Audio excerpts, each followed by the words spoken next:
Welcome to the Off the Charts Football Podcast. I'm Matt Manocherian, former NFL scout and currently of Sports Info Solutions, joined by Aaron Schatz, back with us on the Off the Charts Football Podcast. Aaron, I'm out here in Indianapolis. You weren't able to join us this year because you got a little bit sick. I'm happy to hear that you're doing a little bit better, though. You seem like you're alive and well, and you still got that zeal for life that we've come to expect from you. We got the Combine coming up. We want to talk about some of the Combine metrics, some of the projections that we do, where we talk about what we look for in college players that project to whether or not they're going to be successful NFL players. So we wanted to dive into that conversation for this week. Aaron, you want to get us kicked off with quarterbacks? Well, quarterbacks are obviously what everybody is talking about today because of the Kyler Murray finally being measured and coming out at 5'10", 207 pounds, which is actually very similar to what Russell Wilson came out as, which I feel like all of a sudden everybody's like, well, I mean, that gives us permission to draft him high. Well, I suppose. I mean, there was a reason that Russell Wilson was the asterisk. We didn't know what to expect from him. That's why he went in the third round. But obviously all the projection systems, any stat projection system, loved Russell Wilson. And it loved Russell Wilson for a couple of reasons. One, Russell Wilson had fantastic statistics in college. Even if you adjusted for the opponents that he played, which is what we do with our Q-based system. We look at the stats adjusted for strength of schedule. He had phenomenal statistics. But the other thing about Russell Wilson was a 4-year starter. And the fact is that if you go back through the last 20 years or even through the last 10, you still end up with experience in college being a really strong indicator of which top draft picks are going to be successful in the NFL and which ones are not. And that gets you to the most interesting thing about this year's quarterback prospects, which is not just the number one prospect, but the top two prospects, whichever order you have them in. I don't know anybody who doesn't have Kyler Murray and Dwayne Haskins from Ohio State, Kyler Murray, of course, from Oklahoma. I don't know anybody who doesn't have these two guys as the top two prospects. And they both have 1 year of college starting experience, and that's it. And here's your rundown of quarterbacks in the last 25 years who have only, actually, I think this goes back more like 30 years, who have only 1 year of starting quarterback experience, and were taken in the top 2 rounds. Ready? Mark Sanchez, Mitchell Trubisky, Matt Blunden, and if you don't count a year in junior college, Cam Newton. And that's it. That's the history.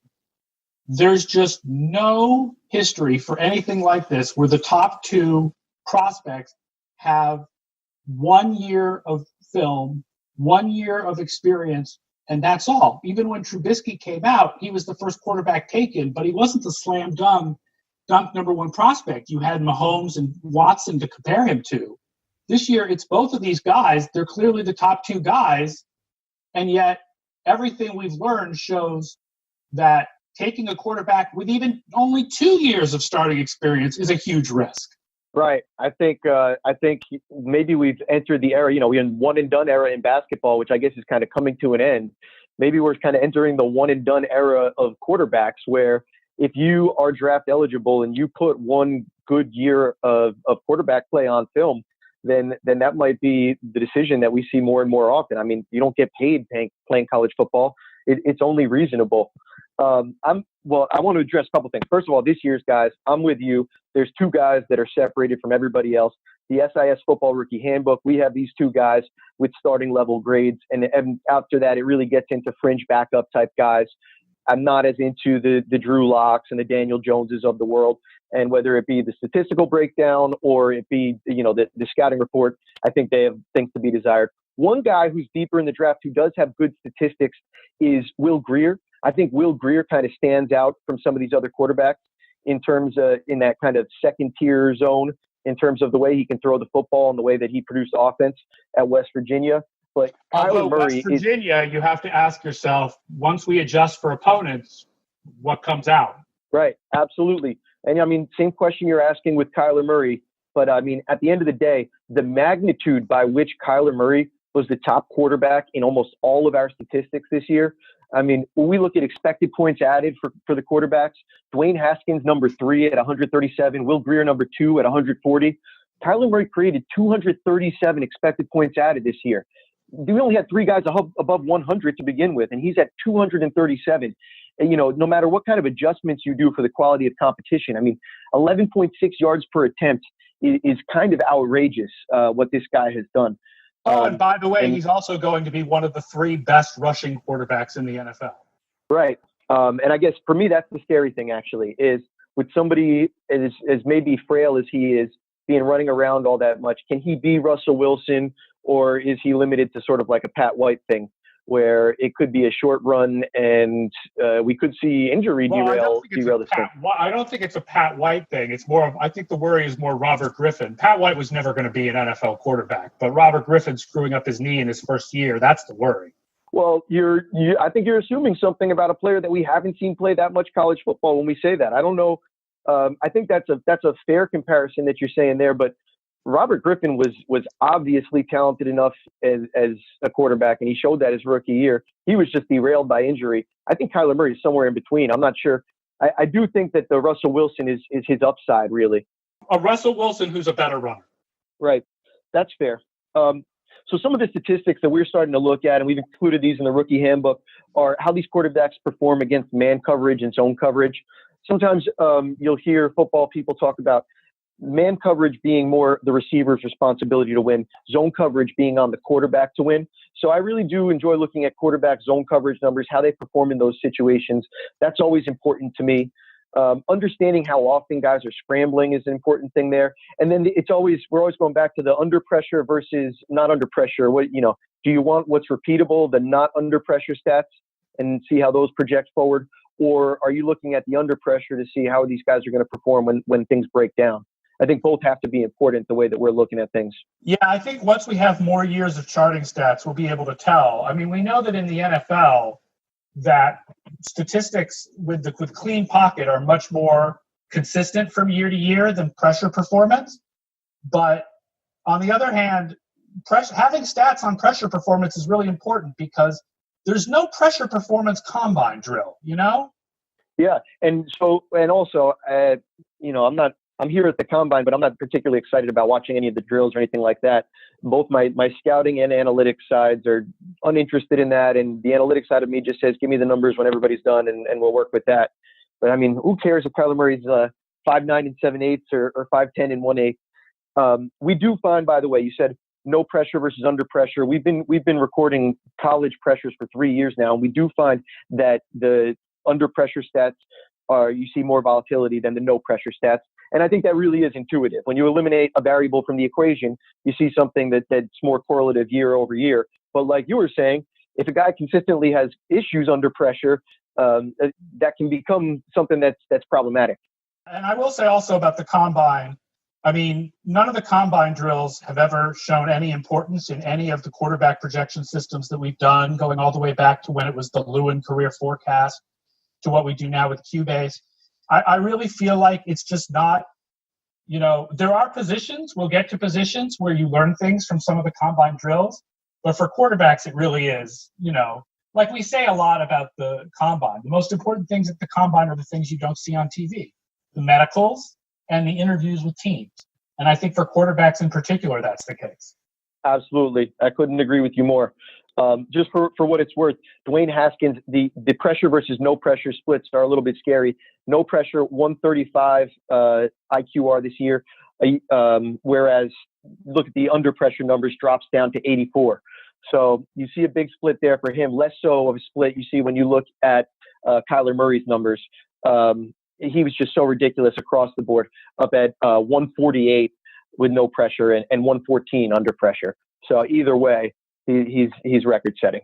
Yeah, these are the top 2 guys. And so if you need a quarterback, you have to take the risk. You can't sit back and say, well, it's only a year. You with Trubisky, you could say, well, Mahomes has 4 years and Watson has 4 years and this guy Trubisky's got 1 year. I don't want to take that risk. You can't do that this year. If you need a quarterback, you have to take the risk and take one of these guys with only a year of experience. And it comes up sometimes. People say to me, well, why is it a bad thing for them to have only 1 year of experience, especially if it's not their fault, right? It's not their fault. It's not Kyler Murray's fault that Baker Mayfield was one of the greatest college quarterbacks of all time, and there was no room for Kyler Murray to start until this year. But, I mean, we don't know exactly why the experience thing is a thing, but I do think it has to do with both the experience you get playing against different defenses, playing against tougher opponents, and what you put on film and just how much film there is to study versus how much you fall in love with guys from workouts. But there's no choice this year. You got to take a guy with 1 year of experience. That's what you got. Yeah, that's a really important point you make. We don't know why. We can't necessarily tease out of the numbers why, but we can say that historically, quarterbacks with more experience tend to project better into the NFL. And I think it's the thing that you're saying. Like, for example, I've seen a lot of Daniel Jones. I was a Duke alum. Daniel Jones has frustrated me enough over the years that I'm pretty cool on him as a prospect. As much as, you know, you hear Dave Cutcliffe brag about him, I'm not as interested because I haven't seen a guy who could put the team on his shoulders in the ACC and really win games. So I don't believe that that's going to project out to the NFL well. That's an example of where getting on film too much comes back to bite you. I think if we think about college basketball, going back to kind of that analogy a little bit, sometimes it's that the youngest guy in more recent history, sometimes it's that the youngest guys are the best prospects because they're the ones that can come out after their freshman year. And so there's a little bit of like a chicken and egg thing here where because we're not playing college players and it's become something where guys are starting to leave younger and younger, I don't know if we can always rely on the old, you need experience because the league is changing, the nature of things are changing. And as much as you prefer to have experience at any position, you also prefer to have a younger player rather than an older player. So you got those things kind of working against each other. It's a tough balance. And we'll get to, when we get to wide receivers, we'll get to how in our projections, how important it is to actually, we could do wide receivers first because you want to talk about a position where it's really important to come out early. One of the things when other people do analysis of how you translate, I've seen other people do analysis with translating wide receiver stats from college to the pros. I've seen other people do analysis looking at certain combine drills. But what I haven't seen is anyone else writing about what we've written about a number of times with Playmaker Score, which is just the incredible difference in general between the productivity of a first-round wide receiver who comes out as a junior and a first-round wide receiver who comes out as a senior with similar college production. It's absolutely true that you want to get the guys who perform in college as sophomores and juniors and then come out are showing that they can do it younger, are going to develop more. You know, we had a bad projection for Kevin White. Obviously, there were injuries involved there, but our projection came out to be correct. We had a bad projection for Devontae Parker. He has never really lived up to his potential. Michael Floyd is another guy. You have to go back to, I think, like Roddy White to have a guy who was a senior, who was a first-round receiver, who really lived up to his potential completely. And so this is something people don't talk about as much, but it's actually a real issue is you want to get these younger receivers. Yeah, it makes a ton of sense to me that you're performing more earlier in your college career. You know, that's a higher upside prospect right there. I remember people talking a lot last year after the Amari Cooper trade about how he's like about the same age as Calvin Ridley. They're like a year apart actually or something like that, even though they came out 3 years apart. So it's always interesting. You get those young players in, and of course, they'll be younger longer on your team. What are the other measures that you look at when you project out wide receivers, aside from production by what year you're in? I will point out that the Ole Miss kids, I think, are both redshirt sophomores. DK Metcalf is a redshirt sophomore, and AJ Brown is a junior. So both of those guys are coming out early. As far as the combine, it's vertical jump that we look at, not 40 time. And that's because 40 time ends up not telling you anything that you didn't know otherwise. It's not that 40 time isn't important. It's that 40 time doesn't tell you anything you didn't learn from a player's college performance. And then we look at college stats, but the college stats we look at are in the context of how much his team passed. Like, you have to, obviously, guys in the Big 12 are going to put up bigger receiving numbers than guys from the Big 10. It does create a little bit of a problem with, like, Georgia Tech wide receivers. When you come from a team that runs so much, that has one wide receiver, that guy will end up being a little bit over projected. But looking at college career yards per reception and receiving touchdowns per team attempt, those stats are what we use in Playmaker Score. You say receiving touchdowns per team attempt? Yep, and receiving yards per team attempt, and then yards per reception. Very interesting. So some of the stats that we've included in the rookie handbook are target share statistics. So what percentage of your team targets are you getting?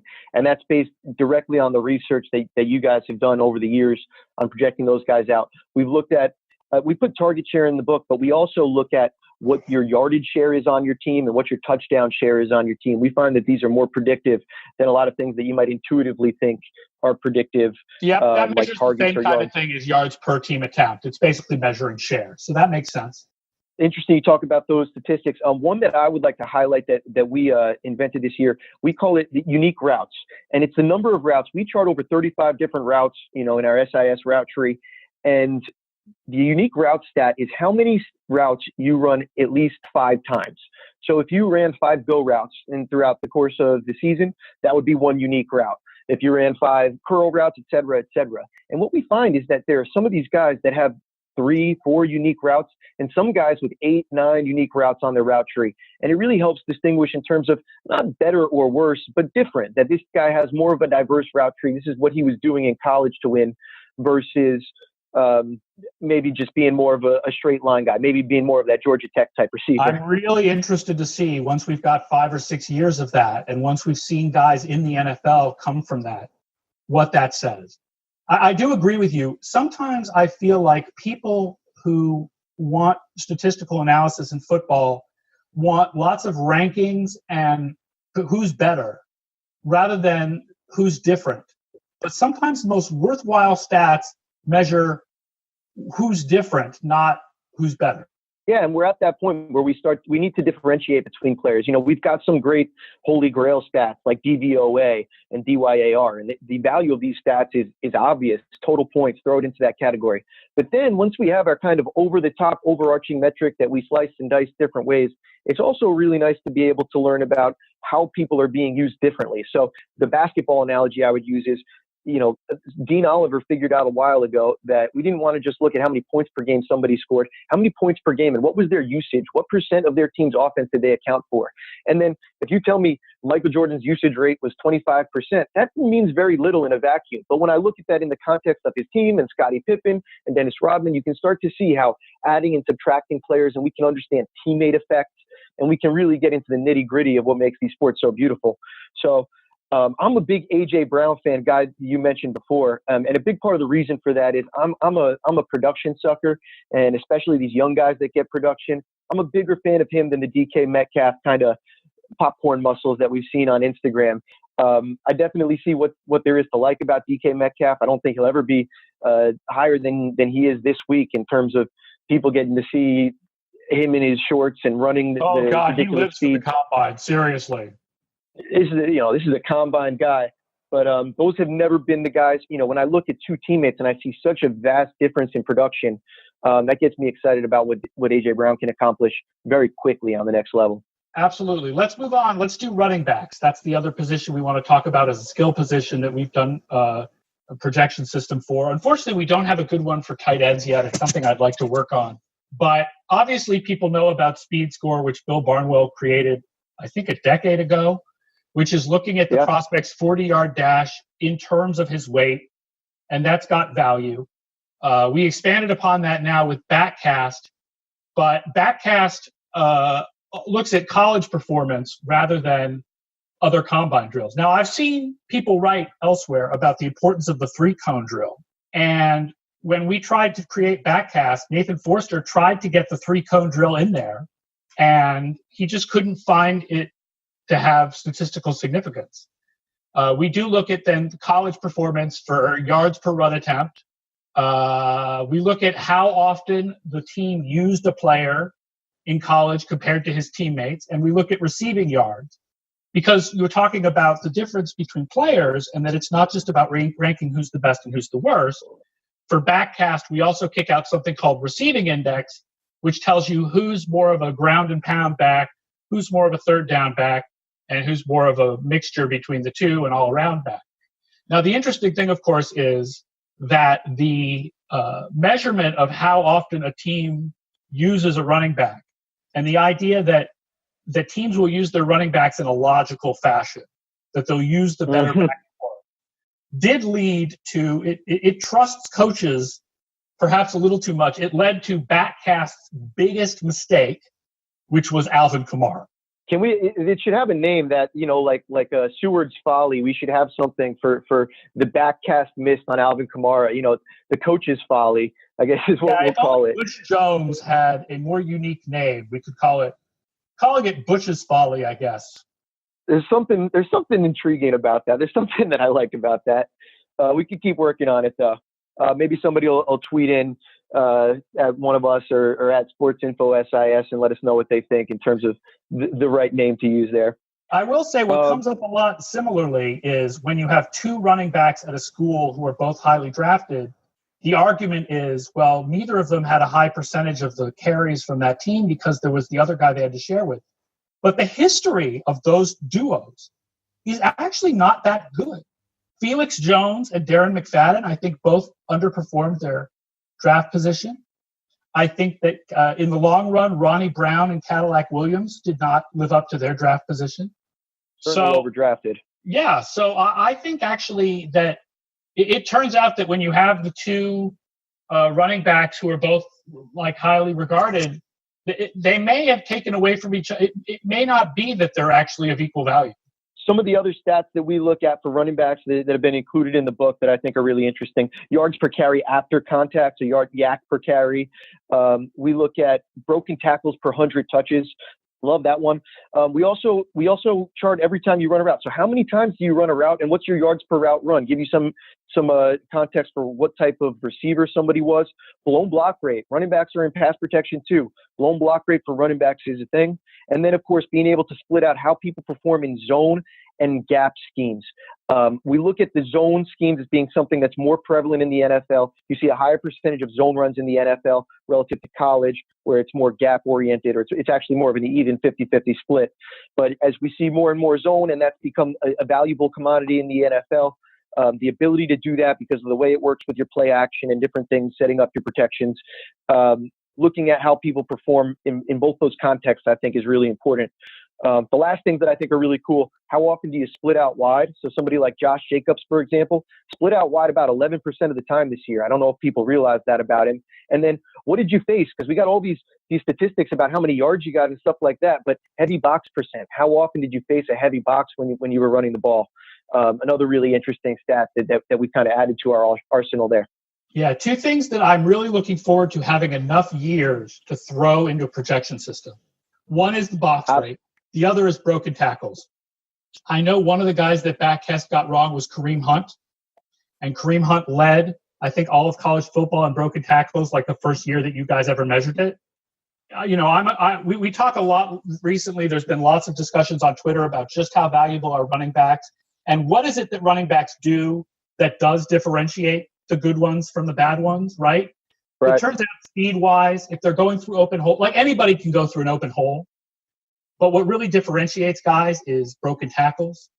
And to have the data from college to be able to project just how much broken tackles in college help project to the NFL will be really valuable once we've got a couple more years of data on that. What's our next position to talk about? Well, the next position that Football Outsiders does a projection for is edge rusher with our Saxier system, also developed by Nathan Forster. And this is one where the combine probably plays the largest role of any of our projection systems, because we project based on 3-cone drill, as well as something we call explosion index that measures your scores in the 40, the vertical leap, and the broad jump. And while there are college statistics that help project, one is sack rate, modified for what year a guy comes out, because if you come out as a senior, you're going to have more sacks than a guy who comes out as a junior. Another, which is interesting, is passes defensed, which I saw somebody write something, and I don't remember where, saying that pass defensed only matter if you include J.J. Watt, and if you take J.J. Watt out, then they're no longer statistically significant. That's not true. They are very statistically significant. Jared Allen is another guy where passes defensed showed that he would be really good in the NFL. And then the thing we don't have yet, because again, we don't have enough years of charting for this, but once you guys have 5 or 6 years of charting, I'm very interested to see is how much pressures, rather than just sacks, and pressure rate helps to project guys into the NFL. Right now, we don't have enough years of that. But obviously, we know in the NFL, we know that we've learned over the last decade that pressure rate helps project sacks the following year more than sacks do. And therefore, you would guess that the same is likely true projecting guys from college into the NFL. Absolutely. And on our, we have 3 years of data now on college players. Of course, only 2 years of guys that have come out and played in the NFL. So we still need to get some more of that sample size up. But the early returns are promising. It appears to be very similar in terms of what we see from pressures being more predictive of sacks on the NFL level. Same thing on college and also carrying over. But we will need more data in order to really confirm those findings. Is there anyone who stands out this year as someone who has lots of pressures and maybe not a lot of sacks, but could be a better prospect than something like sacks here will show because their sacks were lower? That's an interesting question. Cleveland Ferrell's a guy who I actually haven't been the highest guy on. Had 26 sacks over the course of the last 3 years, so not too shabby there. But 153 pressures is a real standout stat there for him. I'm perusing the book right now to see if there are any standout other guys that really fall into that category. Otherwise, the top guys in pressures are the top prospects that you sort of expect, I guess. Right. You see a lot of that. Of course, Nick Bosa being one of the top guys, didn't play a lot this year, but very good pressure numbers from him last year. 57 pressures on 8.5 sacks, so that was a very good season. You see good numbers from Montez Sweat. 46 and 48 pressures each of the last 2 years to go with double-digit sacks each of those years. Josh Allen, similar thing, 67 pressures this past year on his 17 sacks, 42 on 7 sacks a year ago. So these are the top guys for a reason. Ferrell being the one who probably had just a little bit less sack production than these other guys, but really high up there on the pressure production over the course of the last 3 years. I'm trying to figure out how we're going to refer to Josh Allen going forward. I find the two Josh Allens to be confusing. I don't know if we call them offense Josh Allen and defense Josh Allen, or good Josh Allen and bad Josh Allen. Oh, I feel like we could get into trouble with that one. My nightmare is that Buffalo drafts defensive Josh Allen, and then they have both Josh Allens. Oh, I would kind of actually enjoy that. I feel like they could make a TV show or something, like a reality show. At least you could be like, Josh Allen is awesome. Josh Allen is great. We love Josh Allen. Josh Allen is fabulous. And Buffalo fans wouldn't get angry at you anymore because it's all about how great Josh Allen is. Overall in this draft, looking at the class as a whole, I think other people have said it, and I agree with it. The defensive line prospects, whether it be inside or the edge guys, are really the class of this draft. You see a lot of special prospects there. Bosa being a consensus guy people love. Quinnen Williams being our top guy in the SIS football rookie handbook. Just ridiculous explosion from him. Got the size and the ability to play in multiple schemes. Can one gap, two gap. Really exciting player there. Slide him in at the 1 technique, 3 technique, whatever you want to do. And then I love Ed Oliver still. I'm curious to see what Ed Oliver weighs in at. We've heard some rumors that he might be coming in underweight. But I'm a big fan of the way that he plays on the film, his ability to get off the ball. And then these edge guys that we're talking about, Sweat, Allen, along with Bosa, just a lot of really good defensive talent in this year's draft. I think teams are going to find some really good players there. Yeah, this absolutely seems to be a defense draft. That's where the strength is, especially on the front. And there's a lot of opportunity for teams to improve on defense, and there's a lot of teams at the top of the draft that need to improve on defense. I'm with you. All right. Well, we'll keep it quick and short this week, but it's been good talking some combine metrics with you, trying to project some of these positions out. You might be checking out a little bit of Sloan this weekend. I'm hoping. It's ended up with really bad timing for me as far as my illness because I was going to not be in town, and now I'm in town, but I don't know if I can get into Sloan. But I know I'm having dinner with some good folks Friday and Saturday night, so at least I'm in town to see people. but I may not get to see any of the panels. Well, I'll be interesting. I heard Saquon Barkley is going to be on the football analytics panel, so we will see if he thinks that running backs matter. It's really crazy. One of the downsides of Sloan is that as it's gotten bigger and bigger, they've had this thing where they want to put athletes on the panels, and athletes just don't know enough about analytics to be of value on the panels. I'm sorry. Coaches, yeah. They may not say much, but they know stuff. Players, I don't see the value there at all. Well, let's not give coaches too much credit. There are plenty of coaches that don't know stuff also, Aaron. All right, we will sign off. Thank you to producer Justin, as always, and we will talk to the people next week. Have a good one.